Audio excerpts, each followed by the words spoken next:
World of professional team roping, there's some changes to some of the team roping pairs. One of those guys was undecided last week. He has now made his choice. We will tell you all about it coming up on the show. Professional bull riders teams, there is breaking news. A brand new head coach in Oklahoma City. Who will replace J.B. Mooney?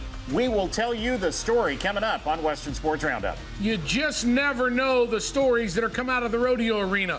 One of them in the barrel racing event is somewhat of an inspirational story. We will have that for you on today's edition of Western Sports Roundup. It's all coming up right now on Cowboy Channel. There's a lot of pieces in his story that are like God winks. It's like obvious this horse was supposed to be here with me.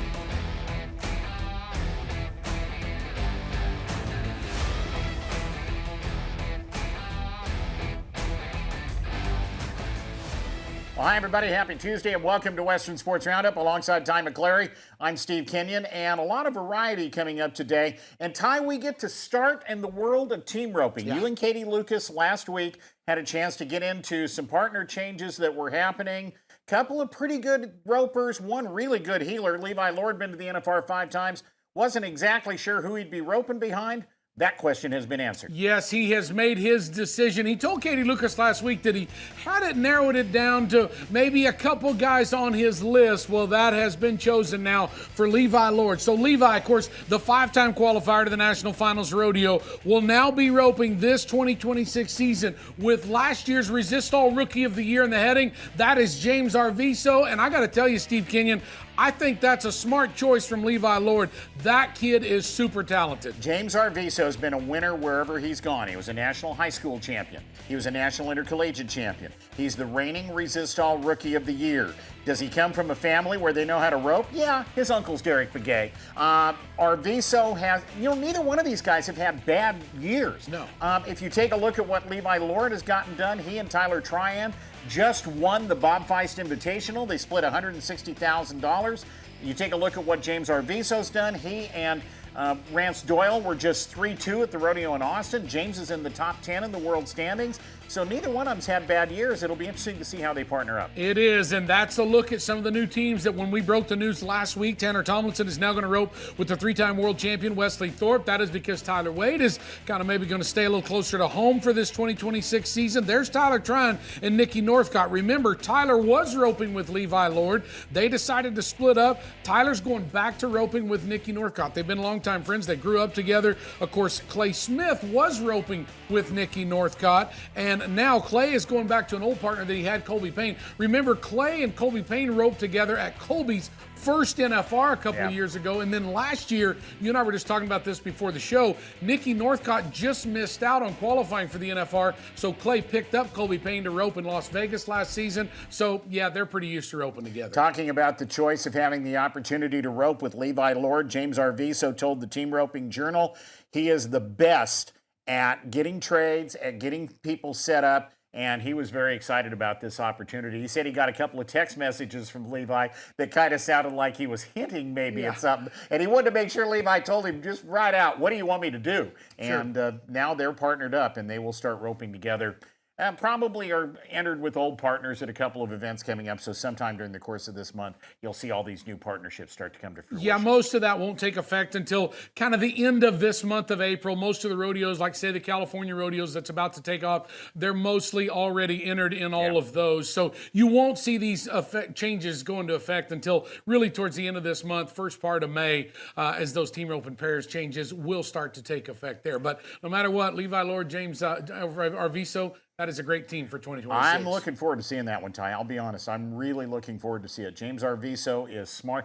Levi said their runs would be snappy. Yeah. That's the way he described that.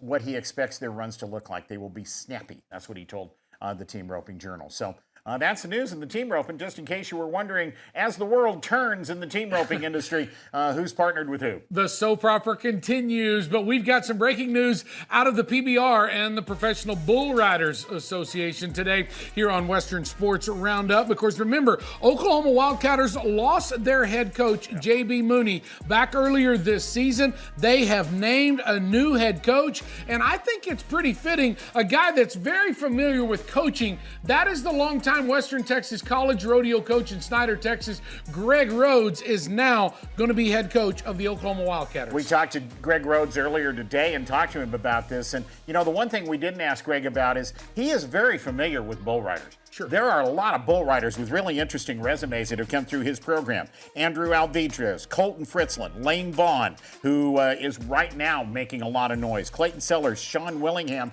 just to name a few. He's been with Western Texas College for 29 years, 16 national intercollegiate championships, 12 reserve college titles, 13 athletes that have been named PRCA Resistol Rookies of the Year, and now a new challenge, stepping up from college to the world of the PBR, to the PBR teams. And how will that work for Greg Rhodes? We will all find out together.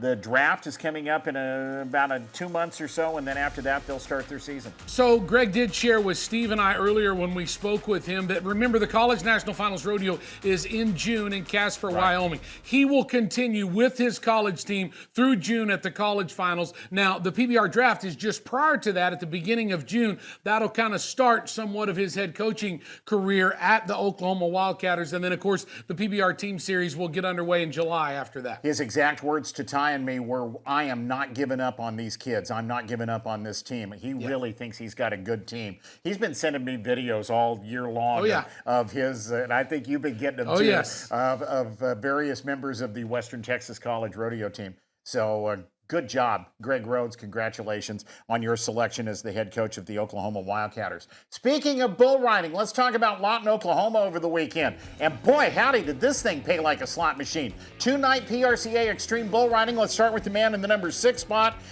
Here's your former Resistol Rookie of the Year from a couple of years ago, T. Parker, 22 years old, 13th in the world standings, 6th place, paid $2,900.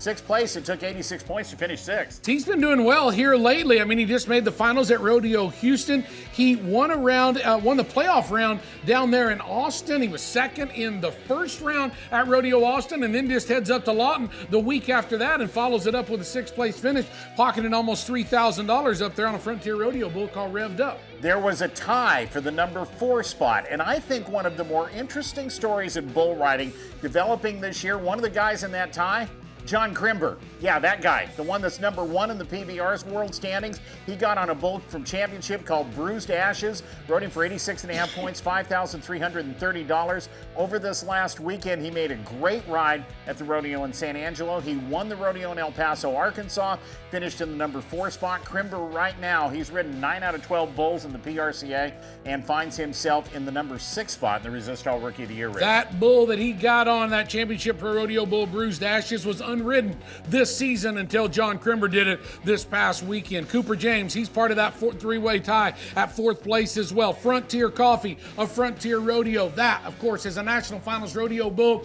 Cooper James, fresh off of having his injuries that he dealt with last season of 2025. And now he sits number 5 in the world standings, Steve. And when you think about it, remember he had that huge ride at the Cinch World's Toughest at Columbus, Ohio. He pocketed almost $20,000 from that back just a couple of weeks ago. Yeah, Cooper James 2 years ago was the Resistol Rookie of the Year and won $371,000 in 2024. Let's talk about Jeff Burtis, who in this group of kids that we're talking about is the veteran of the bunch, the guy who's won the aggregate at the Badlands Circuit Finals more than any other bull rider. 36 years old. He finds himself in the number 3 spot, and that brings us on to number 2. This is number 2 that you're looking at right there. Brock Poland, 87.5 shoebox from Mobata Rodeo Company. That's a young gun right there. He's a 21-year-old, I should say, out of Sulphur, Oklahoma. He placed at the rodeo down in the southeast just back a few weeks ago at Perry, Georgia, there at the end of February. Brock's looking good in Lawton. Look at that. For 2nd place, Steve pocketed over $10,000 for Brock. Yeah, that's one of the biggest checks that he has walked away from a rodeo with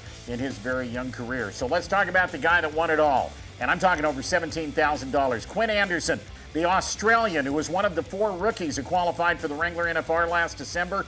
89 points, $17,700. and $66. Guess who from Championship Pro Rodeo for the man who is the reigning champion of the Cheyenne Frontier Days? That is a National Finals Rodeo Buck and Bull from Championship Pro Rodeo. Quinn Anderson, by the way, not only is he number 12 now in the world standings in Pro Rodeo, he's number 4 in that Extreme Bull standings, the rank 45 Extreme Bull standings. In fact, this was a rematch for Quinn. This bull bucked him off at the Governor's Cup last fall in Sioux Falls, South Dakota. When we talk about total money won right there, look at it for Quinn Anderson. That 89-point ride, $17,000 later. Yeah, $17,766 vaulted him into the top 15 in the world standings. Brock Poland, number 2, Jeff Burtis, and then you see James and Crimber and T. Parker and all the rest of the group. Hayden Welsh is the number 1 rookie in the PRCA. He was in a 3-way tie for the number 7 spot. Great paying bull riding in Lawton, Oklahoma. The Extreme Friday and Saturday of Easter weekend just came to an end. And you better stay with us here on Western Sports Roundup, because when we come back, it's Resistol Rookie Tuesday. And we like to highlight the rookies. We just shared a couple of names with you in that Resistol rookie race for this season and what they're looking like. We will tell you who is on top of the leaderboard in that Resistol rookie race right here in the early part of April. Some barrel racers will tell you their horses are heaven sent. One of those barrel racers is Sidney Graham, who is in the number 14 spot in the WPRA's world standings. We'll introduce you to her and her horse coming up.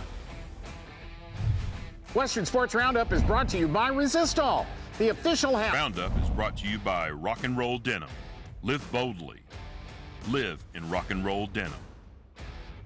Glad you're with us here on Western Sports Roundup. Like we do each and every Tuesday here on the show, we love to highlight the rookies and what that Resistol rookie race is looking like each and every week, because you never know from week to week who's going to be in that number 1 spot. Some of these young folks we've been talking about all season long. Some of them may be a brand new name that you might not have heard of just yet, but no, needless to say, let's get into it with the bareback riding and who is in that number 1 spot as we look at it for this week. Ty, once again, and we'll look at the top 5 here in a minute, but the bareback riding could not be closer from number 1 all the way down to number 6. Carson Hildry, North Dakota, $23,820. Carson is 19 years old. Top 5 are all within $7,000 of his total in that number 1 spot in the Resistol Rookie of the Year race. He's 23rd in the world standings.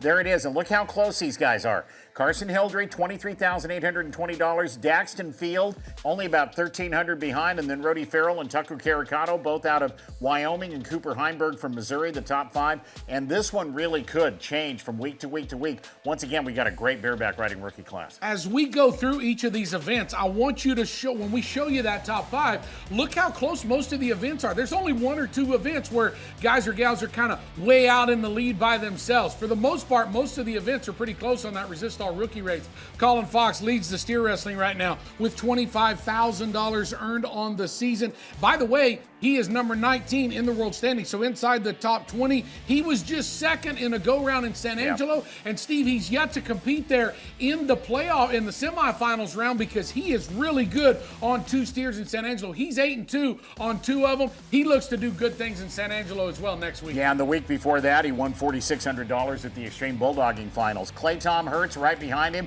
$21,267. Clayton Culligan is an all-around talent. He's both a bulldogger and a team roper. Jace Mayfield and Wyatt Fields, your top 5 in the steer wrestling. Now let's talk about the team roping. And we begin on the heading side. Jet Tober, who is won $22,123 for the year. He's 22 years old. Spent time in California when he was a kid, then he moved to the East Coast. Now he lives in Texas. He's number 19 in the world standings.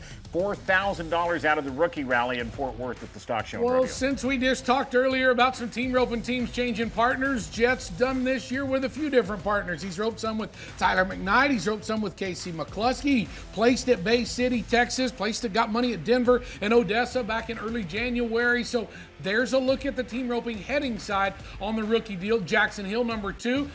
Catch Kelton. That was the event, one of those events, like I said, that he kind of steps out there a little bit ahead of the rest of the field, but Catch Kelton a part of those top 5 as well. Cody Agaskis is number 1 on the healing side. He's won $13,668.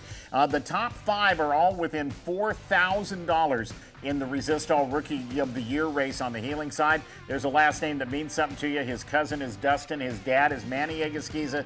They're $13,668 for Cody Agasquiza, the 22-year-old out of Uvalde, Texas. Some of the wins that helped him get into that position with the money that he's earned. He was third at Mercedes. He was second at Belton back in February. Kyler Canada is number 2. There's Cody Lansing, Creed West, and Trey White rounding out your top 5. Kyler Kennedy just won the Resist All Rookie Roundup at the Cowtown Coliseum here in Fort Worth. So here comes the saddle bronc riding, and this is an event that I think is going to be really fun to watch in the rookie race. Coleman Schallbetter, remember last year, $120,000 on his permit out of Colorado. He missed a month or more, maybe 6 weeks with injury earlier this year. Now he's back in the number 1 spot. $21,545 for the Gunnison, Colorado Cowboy. He's 30th in the PRCA's world standings. But the top 3, as we take a look at it, are within $1,500. Coleman Schallbetter, his Tarleton State University teammate Waitley Sharon, who's also from Colorado, within $1,000. Blake Stuke, who's been in that number 1 spot a time or two this year, $20,057, and then Easton West and James Perrin, the top 5. Perrin, the reigning champion of the National Intercollegiate Rodeo Association. He's out of Canada for Casper College. Yeah, Coleman Schallbetter, you watched him run the Resist All Rookie Roundup right here in Fort Worth just a few weeks ago. Let's go to tie-down roping, and a guy that you've seen him at all of these big rodeos here the past couple weeks on Cowboy Channel, whether it's right there at Austin like you're watching or Rodeo Houston prior to that. This is Ace Reach, $26,792 that he's got one on the season. Right there at Austin, he ended up 3rd. He couldn't go to the Resist All Rookie Roundup because he had a little conflict. That's right. He was roping at Houston at the big rodeo. So, he couldn't compete at the Resist All Rookie Roundup. We've been watching this guy. He qualified his way into Rodeo Houston and then, of course, has made his way to the top of the leaderboard in this Resist All Rookie class. Look at that class of tie-down roper, Steve. And as we look at him, there's Brody Clemens.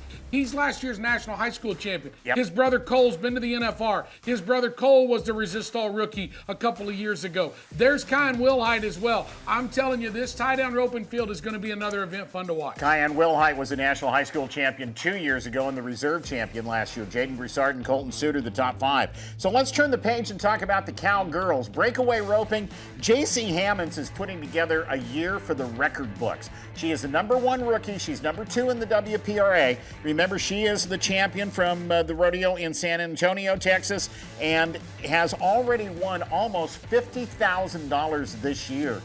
J.C. Hammonds is she's right in the record books right now for the Resist All Rookie of the Year race. She really is, and I love her story. They live in the small town of Dublin, Texas. Her and her husband's a saddle bronc rider. They pretty much just make all their own horses that JC ropes on in the rodeo arena. We did an interview with her a handful of weeks ago, and she says, I've got to win to be able to keep affording to go rodeo. Well, she's winning. I'll tell you, she just won 3rd in the go-round at Austin. Back early in the season, she won the rodeo at Lubbock at the Cook's Rodeo Day, so that kind of helped her get 2026 off on the right foot there in the latter part of October, early part of November. There's Kirby Rawlinson. Watched her have a lot of luck in San Antonio as well. Stephanie Brayman, those ladies rounding out your top 3 in the breakaway Resist All Rookie race. So let's talk about a cowgirl who's got multiple horses she can get on, has had a really good start to this year. Morgan Bagnell, the number 1 Resist All Rookie in the barrel race, $26,724. Number 24 in the WPRA's world standings right now. And she has been, it seems to me, Ty, like she's been in every short round. She's just kind of been really consistent and really solid. You saw her on the gray horse. Here she is, different mount, same results in San Antonio. Morgan Bagnell, $26,700 to the good. That's a good start to the year. She was the reserve champ at the Resist All Rookie Roundup. Morgan, a lot like J.C. Hammonds back there in October at the start of the season for 2026, she won a pile of money at a bunch of those rodeos in October that climbed her way to the top of this rookie race. Emma Smith is there. There's Sherry Pinkston, Brooke Krolzak, and Jayla Netherland. Those are the top 5 in the ladies' barrel races. So now let's turn the page and talk about bull riding. This rookie class in the bull riding, I've already said this on Western Sports Roundup, so I might as well dig the hole a little deeper, has got the potential to be one of the best rookie classes ever. Hayden Welsh, number 1, $68,574. He is in the top 10 in the world standings. So is the man right behind him, Braxton Weitzel, at $62,000.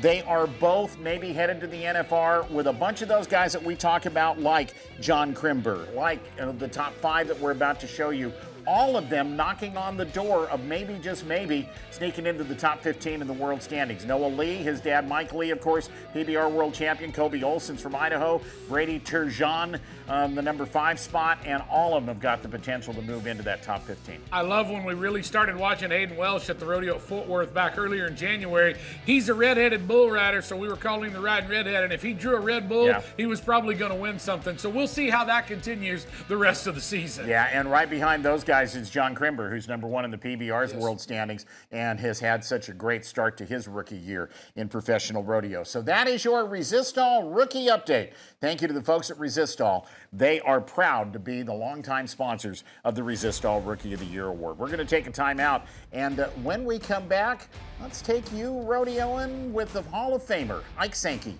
headed into the ProRodeo Hall of Fame this year. As a competitor and a stock contractor, he's had success wherever he's gone. We'll tell you the story coming up.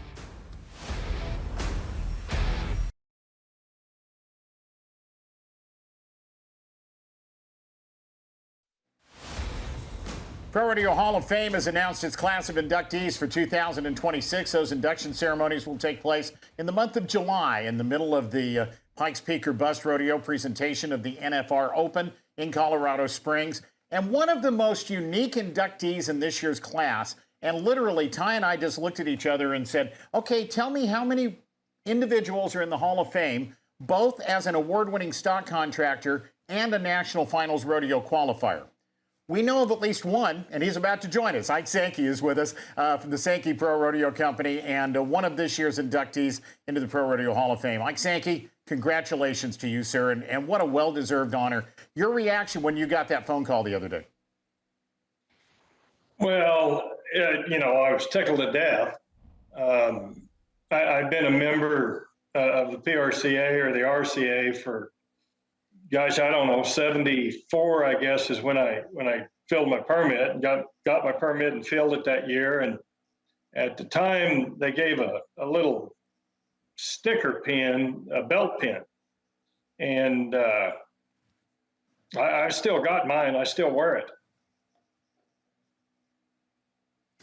Ike, so I would like for you to kind of tell everybody, and you take us back to 1974 when you got your permit, but you obviously started out as a rodeo contestant. In fact, you ended up going to the National Finals rodeos on 5 different occasions, both in the bareback riding and the saddle bronc riding, and then that turned into you turning into an award-winning stock contractor. But kind of tell us how it all started for you as far as rodeo in your career.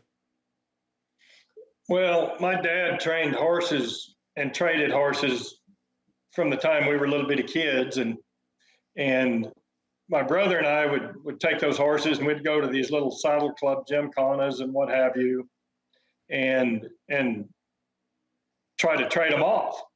My brother was the High Point senior boy one year at this one saddle club in Wichita, and so they sponsored him in a Little Britches rodeo, and I thought, well, shoot, if he can enter, I can enter.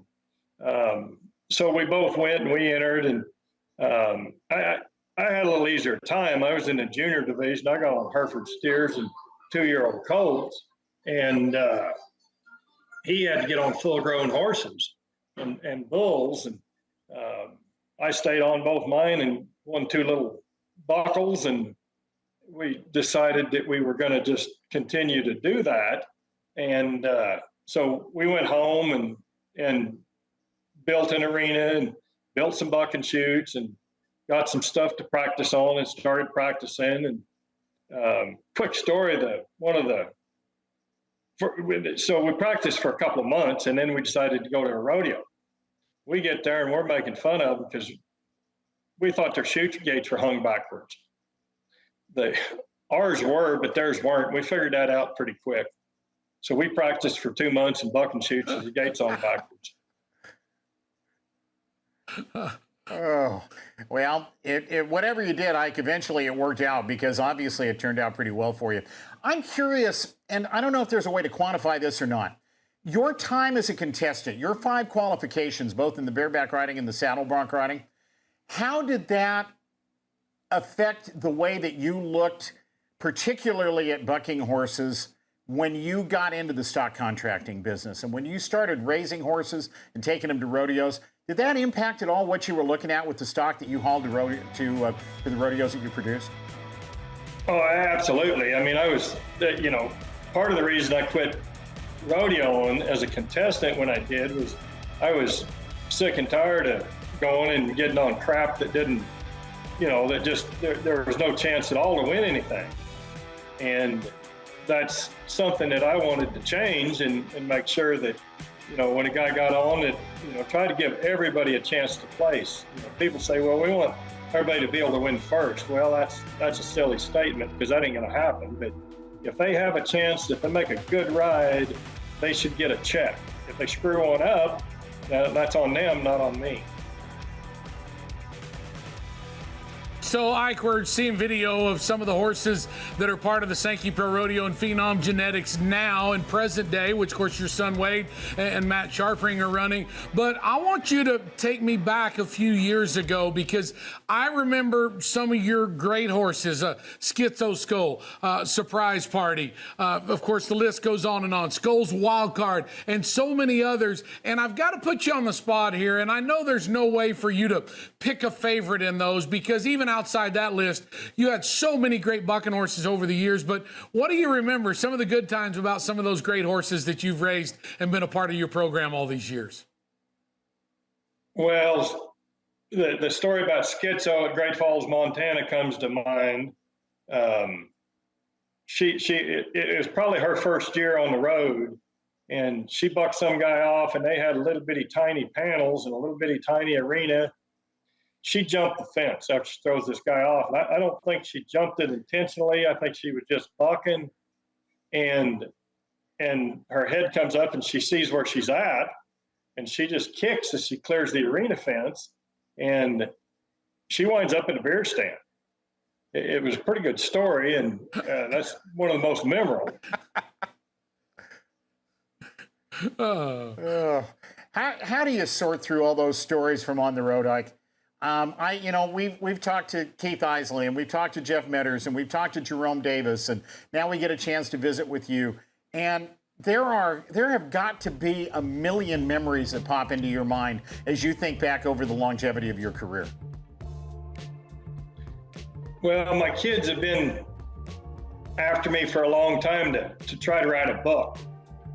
So I've started. I mean, I've recorded the stories and working on getting them put together and hopefully put them in a book. And that the proceeds will go to a charity. It's not for me. But, when you drive as much as you do when you're rodeoing, you got lots of time to think of that stuff. Ike, when we think about some of your rodeos that you produced over the years, of course, the Pendleton Roundup, Lewiston, Idaho, I mean, the list goes on and on. We could talk about it for years. You talked about Great Falls, Montana just moments ago, sharing the story with Schizo. But I'm curious to know this from you, because one thing that always impressed me about you, Ike, is not only the great bucking horses and the great bulls on the rough stock end of the arena, but I felt like you always tried to pride yourself in having good timed event cattle too. That's part of a stock contractor's job, is the production of the whole entire rodeo. And it seemed like you worked hard at that at both ends of the arena, no matter where you were. Well, exactly. Both ends of the arena are equally as important. I ran the timed event shoot every rodeo, every performance. I flanked my own horses, but then I'd hustle down to the rope and shoots and run that. I've always felt that that's part of the production of rodeo, and that's probably what I'm the most proud of is the quality of production that we put into our rodeos, and they weren't just happenings. We produced quality shows. Yeah, Ike Sankey's joining us. Ike, let me ask you about the legacy of the Sankey Pro Rodeo Company and Phenom Genetics now continuing primarily under the guidance of your son, Wade. And he continues to have award winners. The Black Tie's been the bucking horse of the year. That happened in 2022. One of the greatest stories, I think, of a horse of the year from some of the issues that the Black Tie had to come back from. But I'm guessing you feel very proud of the way that your family is continuing to carry on the Sankey name in the rodeo business? Yeah, he and Matt are doing a fantastic job. They also care about production. They absolutely care about quality of livestock. And Matt's probably the best set of rodeo bulls I've ever seen. You know, Steiner's had probably the buckinest set of bulls I'd ever saw for years and years. But Matt, every year it seems like he comes up with great rodeo bulls. And Wade's horses, he's done a fantastic job in breeding those mares and selecting studs and going through them and taking care of them. And when he does get a good one, he can keep them bucking. He takes care of them. Well, it's safe to say that Wade had a pretty good teacher, I would say, from you, Ike. Congratulations on a wonderful honor for you. Going to get inducted into ProRodeo's Hall of Fame later on this summer. Ike, thank you for joining us here on the show. And again, congratulations on the honor. Thank you very much. Appreciate it. And thank you, guys. That is Ike Sankey from Sankey Pro Rodeo going into the Hall of Fame later on in July there in Colorado Springs. We invite you, fans, to stay with us here on Western Sports Roundup. Pretty unique story to share with you about a barrel racer and her horse. We'll tell you that story when we return.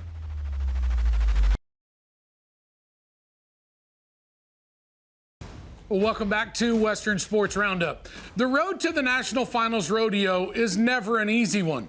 It takes heart and horsepower, something Sydney Graham has a lot of. But the story of her and her horse is a lot deeper than just the 2026 rodeo season, something that Sydney herself calls as God winks. Sometimes the biggest losses can lead to the biggest chances. Here's more. There's a lot of pieces in his story that are like God winks. It's like obvious this horse was supposed to be here with me. What do you think? My family, immediate family, did not rodeo. My grandpa got me started when I was about 3 years old on the back of a horse, and we didn't rodeo. You know, I just loved a horse. I didn't start even running barrels until I was probably a freshman in high school. One more turn to go here. Wrap it up. My dad was one of my biggest supporters. He so wanted me to win. He couldn't afford to go buy me a horse. I've always just had the $3,000 horse that I made myself or a free horse that I've made myself. It's been a climbing uphill journey, but he bought me a trailer to go in. It had a little bumper pull with a little gas pickup that could barely pull it, but he was gonna get me to the rodeo. You know, he paid for my entry fees, he paid to feed my horse. He was in the alley every single time. When Sydney Graham's dad, Mike, wasn't cheering her on at high school rodeos on the weekends, Good job, Sydney. he was at home watching his next favorite competitor. He liked NASCAR. Every Sunday he was watching 400 laps of NASCAR driving. His favorite driver is Jeff Gordon, number 24, sponsored by Dupont. In June of 2019, Sydney was home from college helping her mom while she was out of town. But a visit to see her dad would lead to the beginning of a completely new chapter. I walked in on my dad and he was very sick. And so I called the ambulance and we sat at the ER with him for a long while. And it was me, 21 years old, and my two brothers who were like 15 and 16. They practically told us, it's gonna be okay, you know. Next morning, one of my aunts calls me and was like, hey, you probably do need to come to the hospital. He had an esophageal bleed that they couldn't control. He passed away on June 11th of 2019. Probably the worst day of my life. I got through that hardest time with my horses, and this place right here where I work, Boxita Farms, is what got me through it. In 2020, Jimmy Parker, my boss, and I decided we were gonna go to a horse sale that I had been seeing on Facebook. We were just gonna go and look for a stud prospect. We'd happen to be standing in front of a stall of one and walking another one, and a little nose is just wiggling through the bars, trying to grab my hair. Hit number 489. There was 1,200 horses there. They're selling yearlings for $300,000 a piece. We're just like, oh no, we can't. We're not taking a horse home. We bid on probably 10 or 15 of them before number 489 came in. And we did end up with him, and his registered name's Dupont first. Taking Sydney back to watching NASCAR with her dad, this was her earliest sign that Dupont first, barn name Trump, was something special. On Thanksgiving, I think of 2021, I took him to meet my grandpa, and he said, I really think that horse is gonna do good. Take him and run barrels on him, and he's gonna be hard to beat. He passed away just almost immediately after he met Trump a couple months later. I feel like God is using us as a huge testimony, as you can go through all this to finally get your horse, to finally get your shot, and show the world that don't give up. I was supposed to futurity Trump in 2023, but he got hurt as a 2-year-old. And because he's a stallion, I wanted to give him his best opportunity, and so that would be holding him until 2024, which 24, and Jeff Gordon's 24. So 2024, he was winning barrel races after barrel races, like just right off the bat. He won $35,000 his futurity year. Our biggest breakthrough was at the Ruby Buckle in 2025, Ruby Buckle East in Perry, Georgia. He won the Open and the Derby. He has made so many of my childhood dreams come true. He's changed my life in so many ways. He's like my once-in-a-lifetime horse. She go. Man, this sorrel horse has such a style. Did you see the smile on her face? My dad, if he could have bought me a horse that could go win right then and there, he would have. He always just wished I had something a little bit faster. And I just believe that he was handpicked. He is the horse that my dad would have wanted me to have. All the little signs and the winks, and I just feel like he is the horse my dad sent me. Winning money at Denver, Houston, Mercedes, and more. Graham's goals of qualifying for her first ever Wrangler National Finals Rodeo, they're right on track. Stay with us. When we come back here on Western Sports Roundup, we'll take you out west to Arizona. Best of the West Rodeo this past week. We'll tell you who the champions are coming up. About rodeo, the money, and being cool. We were somebody. Back then, Cowboys were kings, and we had money. It wasn't much what we thought it was, but we had whatever we needed. That's what I miss the most. Yeah. And is that bad answer? No, he looked at me. I go, we were kings. We had money. We were somebody. And I'm talking about we were somebody.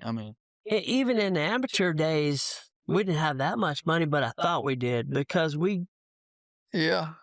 And we were kings. And the feeling kings. Probably of making money just roping. Doesn't really feel like work, and you just, anytime I'm going to go win 2,000 here, win 500 here, I'm going to go to the 3 for 30s or whatever and go take them for all they're worth, like that had to be a cool feeling, So back then, right before that era, day working, cowboy work, paid $50. I'll never forget when it went to $75. Yeah. And you could go work for those guys, and it didn't matter, like, you'd work till 10 or till noon, it's sending about $5, and you're like, I could get rich. Well, you're working 6 a.m. to noon, and that's the day. You already done by noon. And you could go rope later. Yeah. And then when it went to 100, I'm like, Mama, we made it. Oh yeah, we got it. Yeah, then them day working, like, obviously you're just doing random stuff, but think about the worst day working experience you've ever had. What was it? I'm going to tell you this. Well, I'll tell you that after, but Barry Burke always said, BL, remember, the very worst day at rodeo beats the best day at work. You ain't wrong. Is that not true? That's a quote right there. That's true. Barry did that. I didn't, but I stole that for years. But is that not true? You ain't wrong. Moss always said the same thing. I'm sure he came He from the did? same, but yeah, I mean, that's, Yeah. anytime you're hating rodeo, or Oh, anything, yeah, the if last you're one, hating- think this it's a lot better than But then work. again, you can day work, be done at noon, $75, and then go rope. That doesn't sound like a bad gig either. Yeah, you but know? here's the deal. Like, day working paid $50, $75, $100, whatever. You could be so down and win the deal at Paducah. Paducah always had a big old amateur rodeo, kind of the first of the year. Paid $1,300. You're like, oh, That's 26 days of work what about for that? 9 seconds. You know what I mean? So what was that worst story? Tell me the worst story. Day working. Worst story, day working. Just like, I mean, it was 110 out. I mean, we had to do this or whatever it Oh, was. I can tell you this, and he'll get mad at me when I say it, but I don't care. Because we're telling the truth here, ain't we? Let's Freaking Rodeo tells the truth. Let's hear it. Rick Keffer. K4 Ranches. Even when day working paid $150, they paid $100, and then they took it out of your check, and you got 12 or 13 minutes for the sandwich that you had to bring. What about that? And then you worked all day long. Why are you laughing, Cole? The way you said it, you get 12 or 13 minutes for the sandwich that I had to bring. So you're saying that was your employer? Yes. Y'all know him. He made the files one time. You weren't very happy Good about guy. that. You weren't very happy about that. No, I ain't very happy. I still ain't very happy about it. still taking with you. That's good stuff right there, man. It wasn't a wreck. It wasn't No, a, it wasn't a a wreck. blow up. There's always wrecks. It's the boys, Let's Freaking Rodeo, with maybe one of the greatest rodeo cowboys of all time to never win a world title in the tie-down roping. But Brent Lewis, not only would he beat you in the tie-down roping arena, he is a great cowboy outside the arena as well. You heard a few of the stories right there for Let's Freaking Rodeo. Folks, I can't wait for that podcast to come out, that episode. I can't wait to see that. I've been a fan of Brent Lewis for so many years. I can't wait to watch that one. Yeah, this is going to be a good one. You do not want to miss this story with Brent Lewis and all of the different stories that he has to tell. So let's talk a little bit about rodeo over the weekend, Wickenburg, Arizona, and they call it the Legends of the West Pro Rodeo. Let's take you through some of the highlights. We begin in the bareback riding. Evan Batoni is running away and hiding with the turquoise circuit. He's won over $9,000. Second place has got like 1,001. He's won 4 rodeos already this year. Not a huge score, 78 points on Super Spicy, but it was enough to win him the rodeo in Wickenburg. And he won this rodeo 1 year ago, won a round in Tucson the other day, won Lake Havasu, won Yuma, Arizona. I mean, my goodness, 3rd and 4th at Scottsdale and Queen Creek, Arizona. Yeah, he continues to do what he always does there in the turquoise circuit. As we get into the steer wrestling, here is a national finals rodeo bulldogger named Jace Melvin. He went to the NFR back in 2020. He got the win in Wickenburg last weekend. Just placed at Rodeo Austin as well. Yeah, 4.1 for Jace Melvin. Jace is from South Dakota, but he spends an awful lot of time hanging out in Arizona. And in the cattle business, in the time event cattle business, 4.1 for Jace Melvin right there to win the Legends of the West Pro Rodeo. Congratulations. Let's turn the page and talk a little bit about the team roping. There was a tie. Jack Fisher, who's out of Ellensburg, Washington, Scott Lawaki, who's out of Utah. They're going to be 5.1, and they're going to split it with 45-year-old Justin Young from Phoenix and 21-year-old Talon Salazar from Gill, Colorado, Mountain State Circuit Finals qualifier. They were all 5.1 at the rodeo in Wickenburg. Scott was one of our Resist All rookies just a couple of years ago, ended up there in the, I believe, top 4, top 5 in that rookie race a few years ago. Jack Fisher, his header, actually won the rodeo at Scottsdale, Arizona back in earlier March. So, yeah, he's doing well in Arizona as we go to the tie-down rope. But 3 guys to talk about: Quentin Ellis, Joseph Hartsons, Jeremiah Peak. They were all 8.1. Quentin and Joseph, both from Arizona. Of course, Jeremiah Peak, part of that Peak family that there's a whole pile of those brothers. A couple of them went to the National Finals Rodeo. Jeremiah himself, a Mountain State Circuit champ. Joseph Parsons, though, Remember, he went to the National Finals Rodeo in the tie-down rope. Yeah, he was an NFR qualifier one time, and Quentin Ellis, who you just watched, number 2 in the turquoise circuit. Let's talk about Cash Gay in the breakaway roping, a time of 1.8 seconds. She is from Plain City, Utah. This paid pretty good, $2,243 for Cash Gay. Smooth run right there in that arena in Wickenburg. Cash has not been to very many rodeos for this 2026 season, but when she does show up and nod her head, she makes it count, just like she did in Wickenburg. 1.8 for her to get the win. There's a look at all of your champions in Wickenburg. Jace Melvin won the all-around. Breck Sanderson was the top bull rider. Talking about the saddle bronc riding, Trey Shadlock turned in the high score. And if you missed it, you can find it on Cowboy Plus. Yes, you can. Stay with us here on Western Sports Roundup. When we come back, we're going to get ready to wrap it all up. We'll have your Veterans top 3 headlines when we return. Don't go anywhere.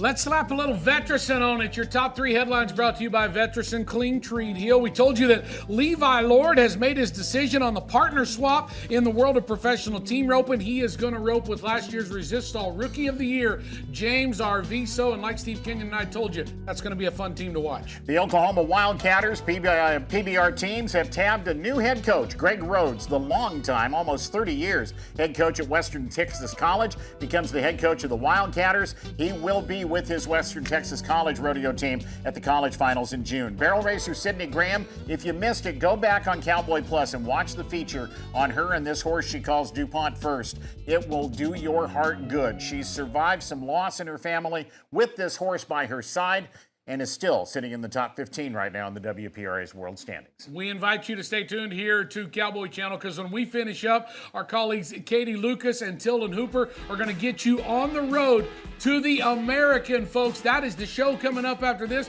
Remember, the qualifiers get underway this weekend in Lexington, Kentucky. You're not going to want to miss any of that. Yeah, stay with us. That's coming up right after Western Sports Roundup here on Cowboy Channel. For Ty McClary, I'm Steve Kenyon. Hope you enjoyed today's show. It was an awful lot of fun to bring it to you. We'll do it again tomorrow. God bless everybody. This is Western Sports Roundup.